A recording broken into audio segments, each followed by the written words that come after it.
Sweet. Dun, dun, dun, dun, dun, dun, dun, dun, bah, bah. Dun, dun, dun, dun, dun, dun, dun, dun. Dark Crystal. Dun, dun,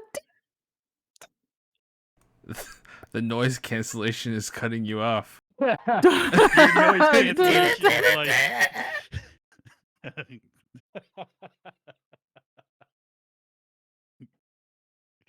Oh, that's Dark. hilarious. Is this movie older than you? It's older than me, yeah. I think it's older Is than older both than of you. me. Yeah. I feel so old. So crotchety. This movie's iconic. It is. They should make children watch this movie in school. No. Yeah. This is dark as Absolutely. fuck. What do you Well, mean? yeah, that's a very good point because, I mean, yeah. I mean, it is a kids' movie, and this is how kids' movies were. Right? I mean, Maybe just back then, yeah. What are they watching now? Blue's Clues? Like, this is way better. yeah, exactly. I mean, just look at all the classics. Like, even look at Snow White. You know, it's like, yeah. I mean, there was always a dark side to most kids' stuff, and I think that's a very good point because I think that's what's a big thing that's missing from like modern children's movies versus the children's movies of yesteryear, and probably why we remember these so well. What, fear? Yeah. Well, I I have a mean, you got to have confession to make. both, right? What's that? Hmm. I watched this movie for the first time as an adult, but I still loved it. But yes, this is definitely a children's movie, and I think many adults, not all adults, but many adults, uh, I should say non-young adults. I don't think many people, or maybe I'm completely off base, but it seems to me, in my imagination, when I'm thinking about it, like young adults, like in the age group of like right now, between the ages of like say 16 to like early 20s, probably might not like this flick. I think a good many would, but I would wager that most wouldn't.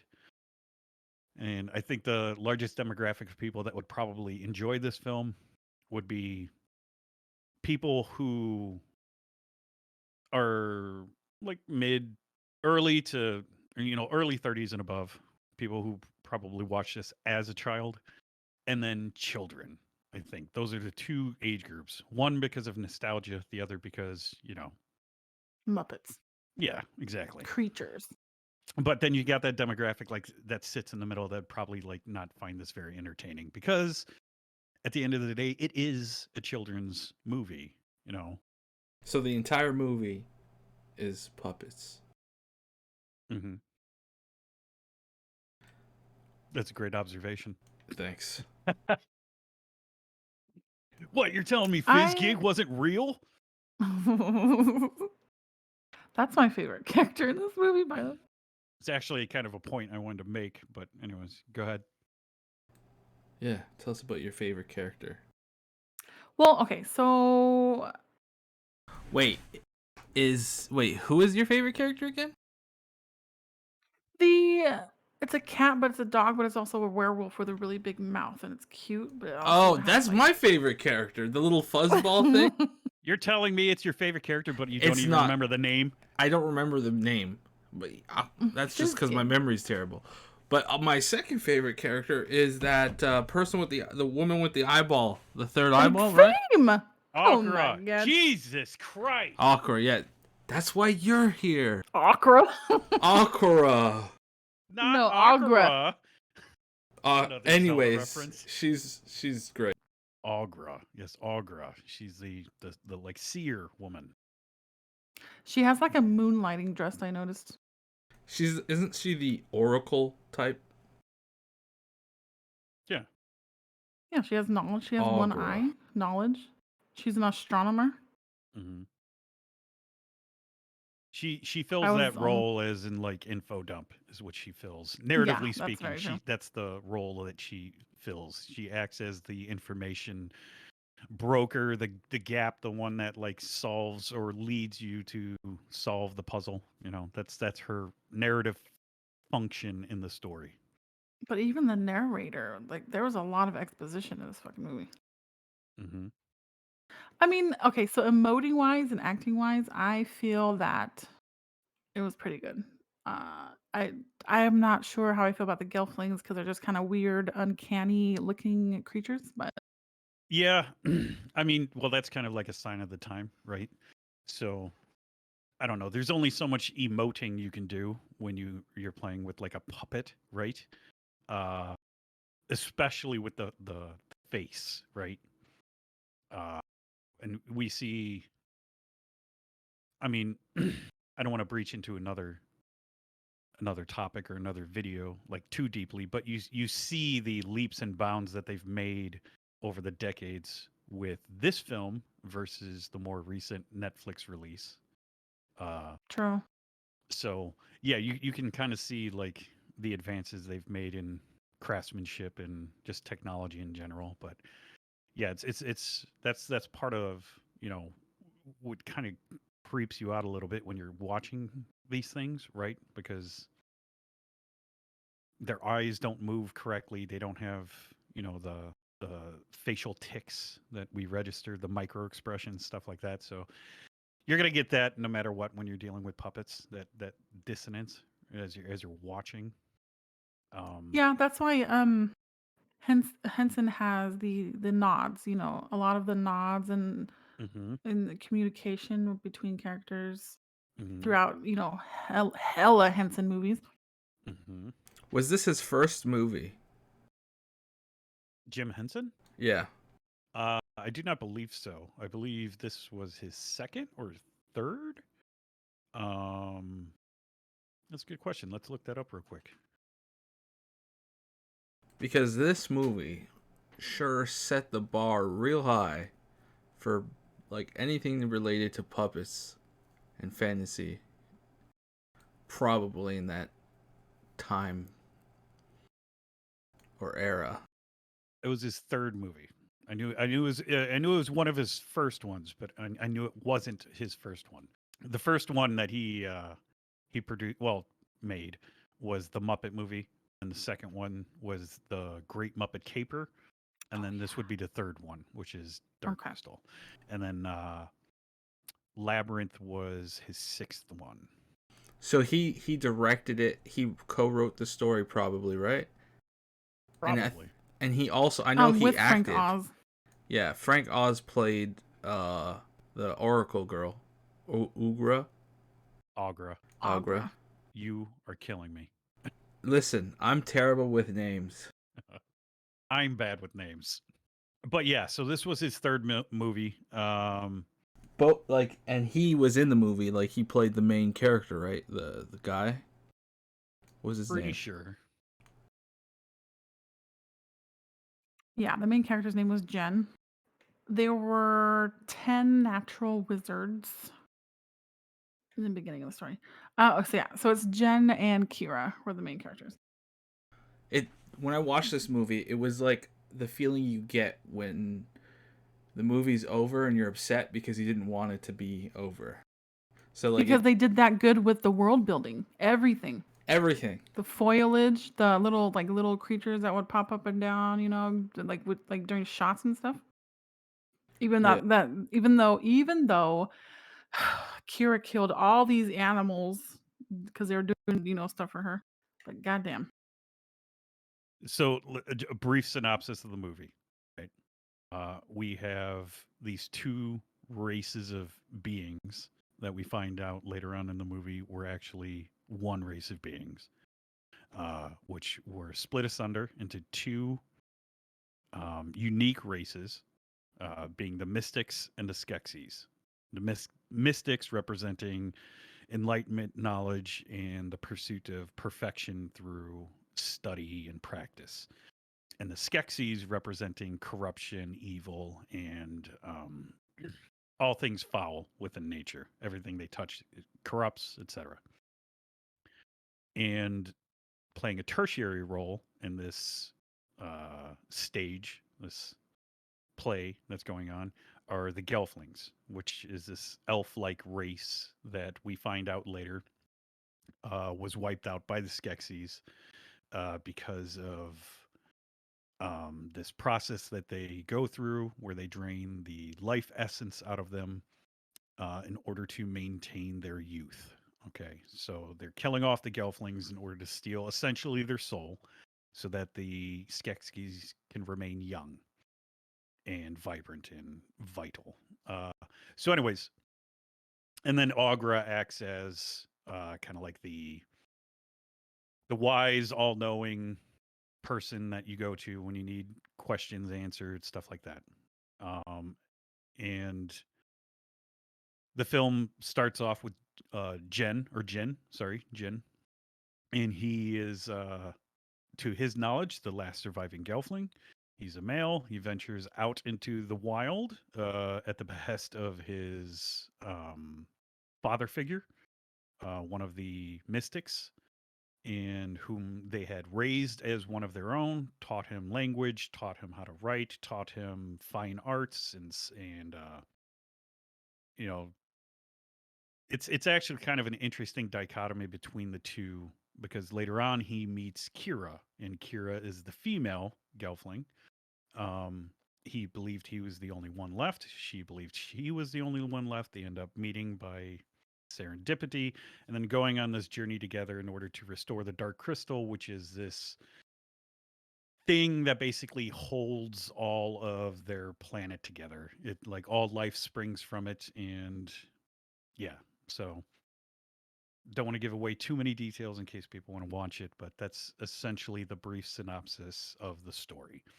The interesting thing about this, as far as the story goes, between these two characters, the thing that I find most interesting because it's reflective of a very common topic today, is the idea of the strong female character, and I think Kira is a very interesting uh, early example of a strong female character that was extremely well written. Uh, she's independent. She doesn't need no man, no, but she doesn't need. She doesn't require the assistance of Jin in order to be effective, right?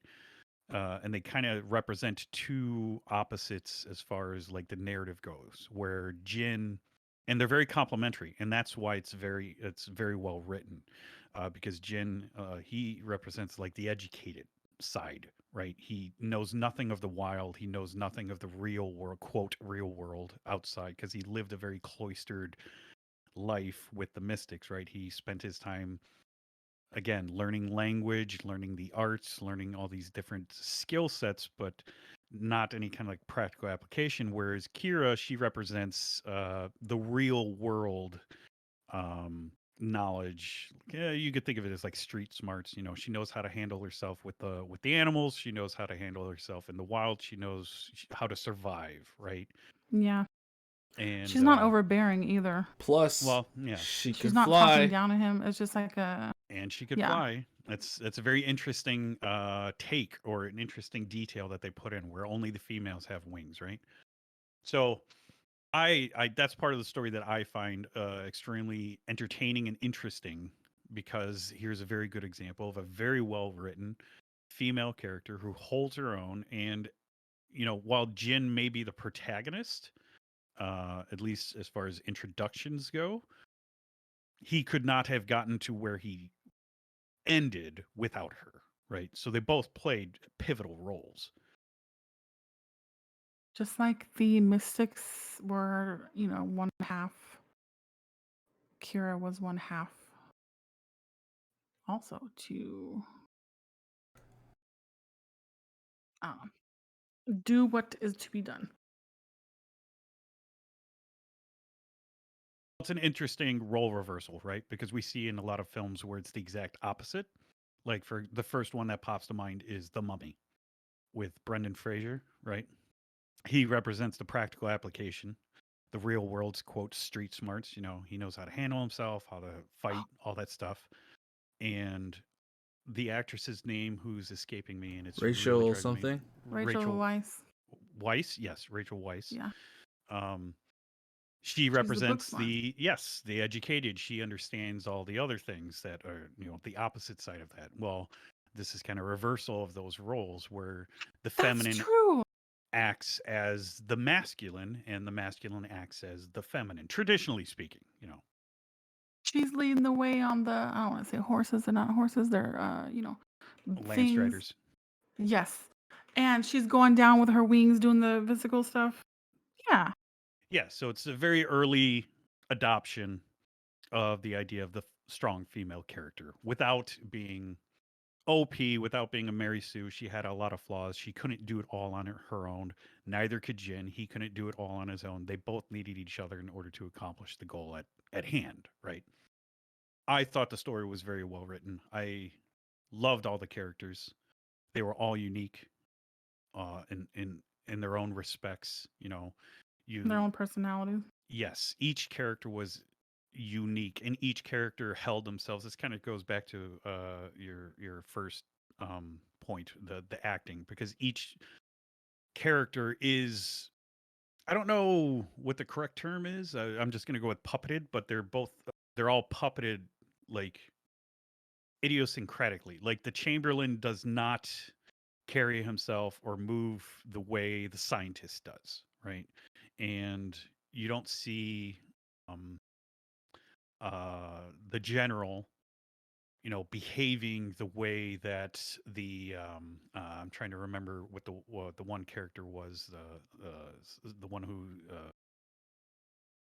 idolizes beauty and stuff. He's got a monocle, but each one acts differently. They not only sound differently, but they also act differently.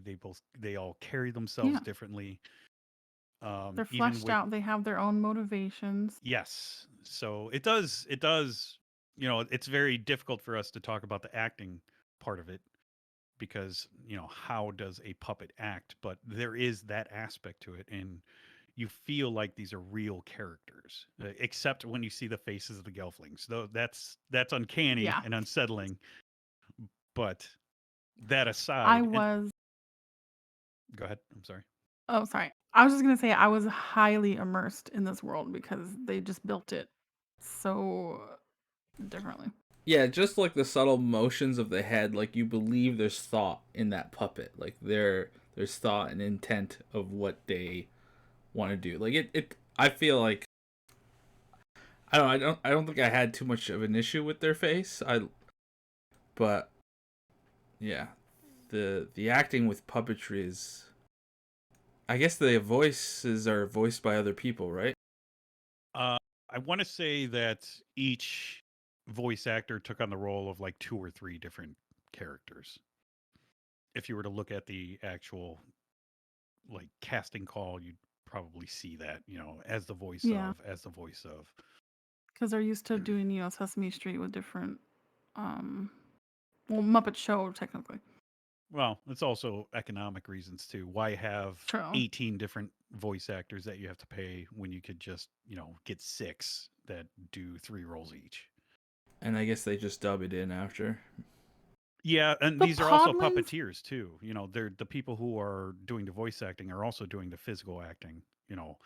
Carrying around those Skeksis costumes is got to be, oh, oh yeah, my yeah. gosh. They're like bird Once, dinosaurs. yeah, once you, at the end of the movie, when, everything crumbles, you can totally see the inside of where, like, the people were inside wearing the, like, scarab army, Hmm. the whole intricate insides of the costume. But yeah, and then you got Fizzgig, and which you both have said, is your favorite character. There's a good reason for that, which is again kind of testament to it being a kids movie, right? Because you got this ball of fluff that basically just like rolls around, right? And then it's almost entirely mouth. Like the whole, I mean, where is the stomach on this thing? It's got this massive mouth. Where's the stomach? It's just very comical and makes the funniest noises when it's hanging from that in the pit, hanging off of that like claw or whatever that it clamped down, and it's making the puppy noises, like the whining noises. And Augur goes over there and saves it with a pitchfork. It's a lovable character that you're never gonna forget that thing. I'm sure there are people out there that watched this movie when they were kids, never watched it again, and probably still remember that character. Okay, so it's It's hardly being made, not made, but, there's hardly any characters like that nowadays that you can just, like, remember. Yeah, it's an extremely memorable, and it's and that goes for the whole movie. Yeah. It's an extremely memorable movie. I can remember characters from this movie, and I've watched this movie maybe half a dozen times over the last 30 years, but I can't remember half the characters from like Black Panther, right? It's a testament to the storytelling. It's not a like it's not a disrespect or diss or whatever you want to call it. I'm not disrespecting modern cinema. I'm just extolling older cinema because they didn't have the crutch of, which I believe is a crutch. They didn't have the crutch of having to rely on special effects.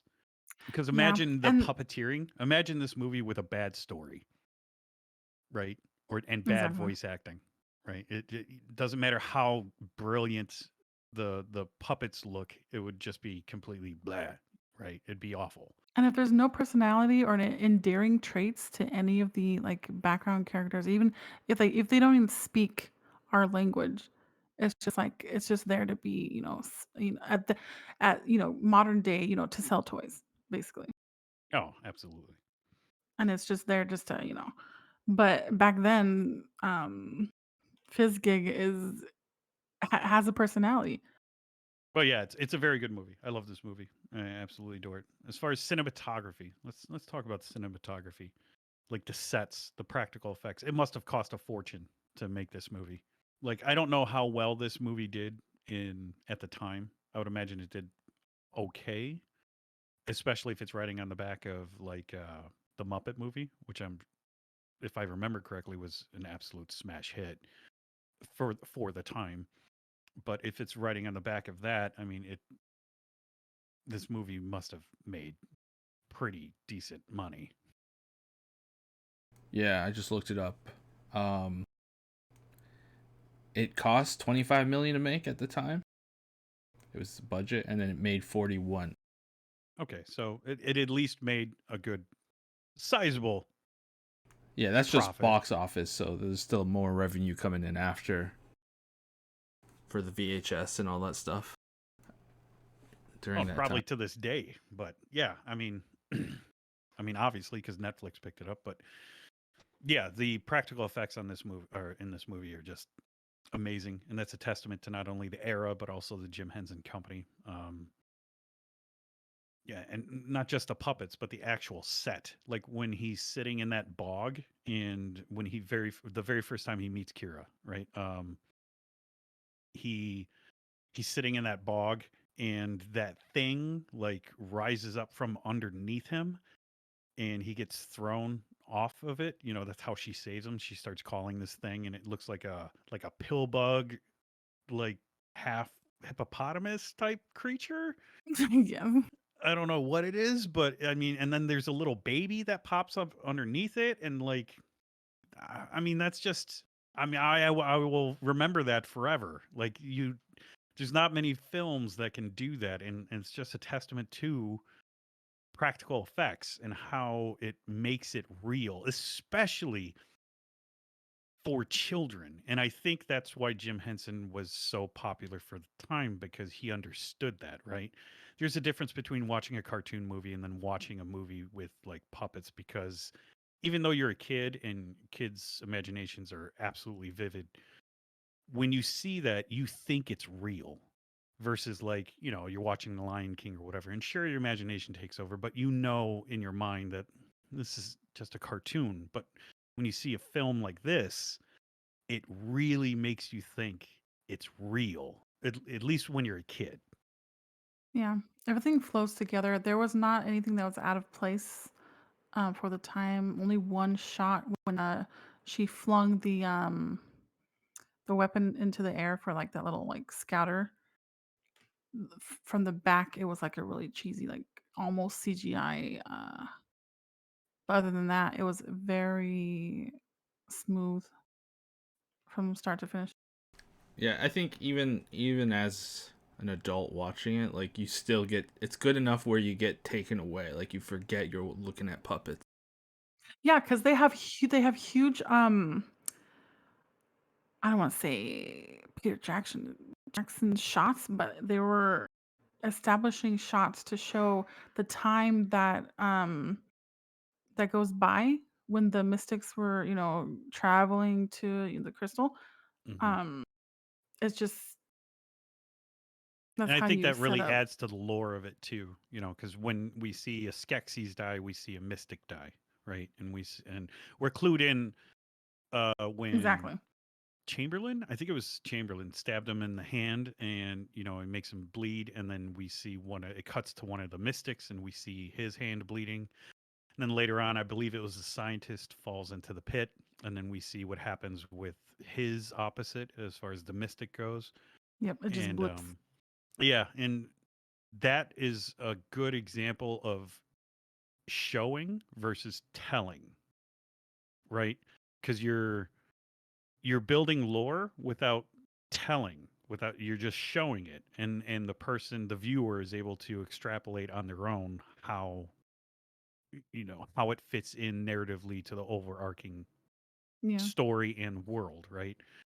So stuff like that, again, you don't see it very often in modern cinema, and it's a testament to just older producing or well, older producers, directors, writers, stuff like that. I mean, nowadays everything's kind of spoon fed to you and info dumps and just telling you how amazing a character is instead of showing you and et cetera, et cetera. And but yeah, it's very good. Yeah, even the lighting, like when they use the crystal to suck the souls out of what are they called? The Podlings, Yeah, because they ran out of that other the race, right? Gelflings. The Yep. Gelflings. That's Yeah, and the scientist actually says that, there's a line that's kind of like explaining that. A very short little snippet, but it's thrown in there. Gelflings are preferred because it's better, and then, too bad we don't have any more Gelflings or whatever they said, whatever he said.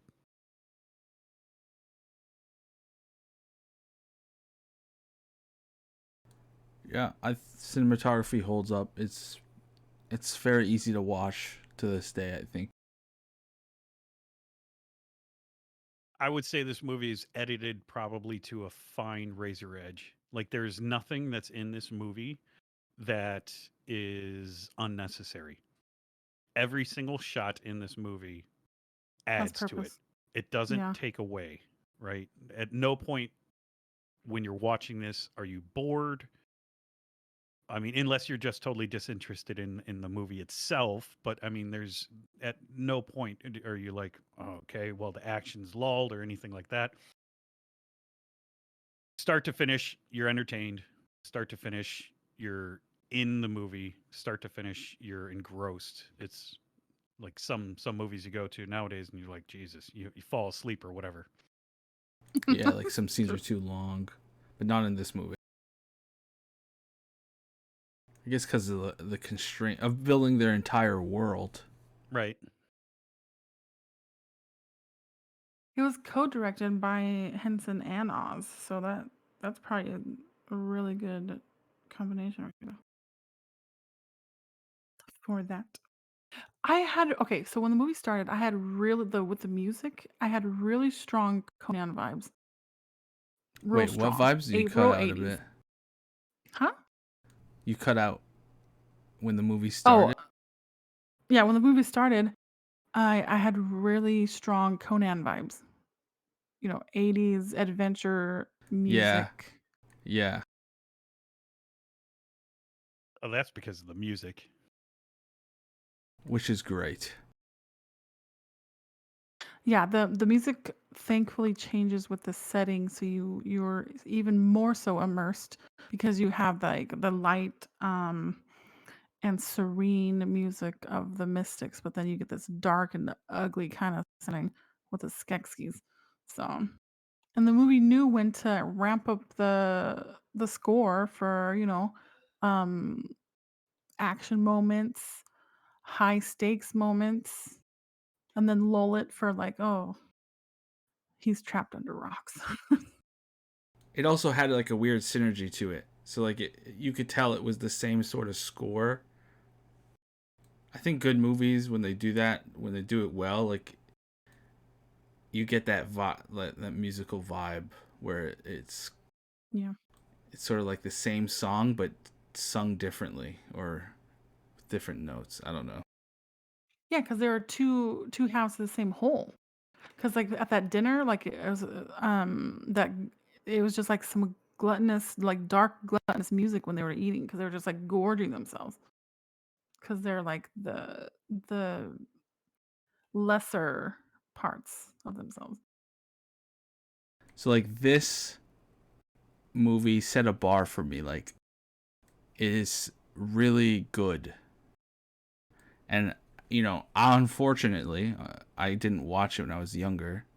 Not that I remember very much of it. Maybe it was on like TV, but it's insanely good for its time. I think it holds up even today. Like if I might this have we. was that I think I might have watched the remaster version, so that's why it kind of looks. if this came out in theaters again exactly how it was, I would go watch it. I think if you have kids, they should watch this. Like between the ages of like say like 5 and 8, you know, somewhere in that neighborhood, where they're old enough to like remember something like this, and old enough to understand it, right?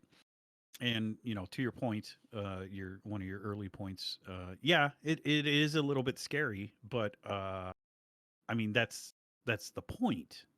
There's that's why it's a good story. And I mean, if you think about it, like I would imagine, I don't know for certain, I have no idea, but I would imagine that Jim Henson, I don't know if he wrote this, but definitely directed. I would imagine that when he was making this movie, he had like this movie reeks of like Brother Grimm, the Brothers Grimm. I don't know if you've ever read any of the like Grimm fairy tales. Like it reeks of it, and those fairy tales are absolutely horrendous. And I don't mean like horrendous as in like they're horrific. Yeah, that's the word I'm looking for. They are horrific. Yeah, they're dark. Yeah, they are. They are dark as hell. And those are children's tales. Kids nowadays are extremely coddled. I mean, let's face it. That's the truth of the fact. When we were young, when I was young, uh, my parents were telling me how much I was coddled, and I'm sure their parents were telling them how much they were coddled, et cetera. And it's gone, down the line for however many generations. But I do believe you do have to have, if it's good, I mean, just for standard storytelling, you have to have that dark side with the light side, right? If it's all just happy go lucky, if it's all blues clues, I mean, I'm not saying that doesn't have a place. It does have a place. But so do stories like this.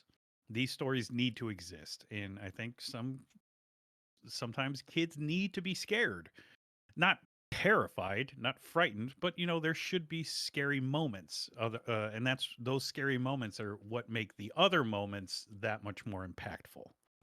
Yeah. Um, bring them down to earth so with them balanced so they can't, there's something bigger than you out there. But just Right. make sure to tell them it's just puppets. They're just puppets. Yeah, It's exactly. I just mean, that makeup. is exactly why the Skeksis are big, right? And the Gelflings are small. That's part of that, because the kids can relate to little guys, right? And then you got the big guys who are big, tall, and scary. And that's also why the mystics are hunched over, right? We don't see them at their full height. They're the same height as the Skeksis, but throughout the film, we see them at eye level with the Gelflings. They're bent over the entire time. There's a reason they did that. Narratively speaking, it's less imposing. It's less, frightening. That's why they're also lighter colored. They have the long hair. It's almost equine like horses. So, out of 10, what would you give this? We give grades. Fine. We, we don't have to, but Are we giving grades now? Are we doing 5 stars or okay? Out of 5 10. Out of 10. Oh, at 10. Okay. And you could do decimal points as well. I think an 8 out of 10. Mine's a 9.5. I would give it a 9. I would definitely give it a 9. It is definitely a top 10 film as far as like children's stories, children movies. I would definitely put it in top 10. Um, I don't know if I'd give it a 10, but it's definitely one of the greats. I mean, it's lived this long. It'll outlive. So this movie will outlive the Marvel Cinematic Universe by decades. True. Based. And it predates the Marvel Cinematic Universe by decades. So this movie is one of those movies that will live forever. Imagine telling a simple story, well written hero's journey story with good characters and a nice built world. Imagine. You don't need to imagine it. You can watch Dark Crystal today.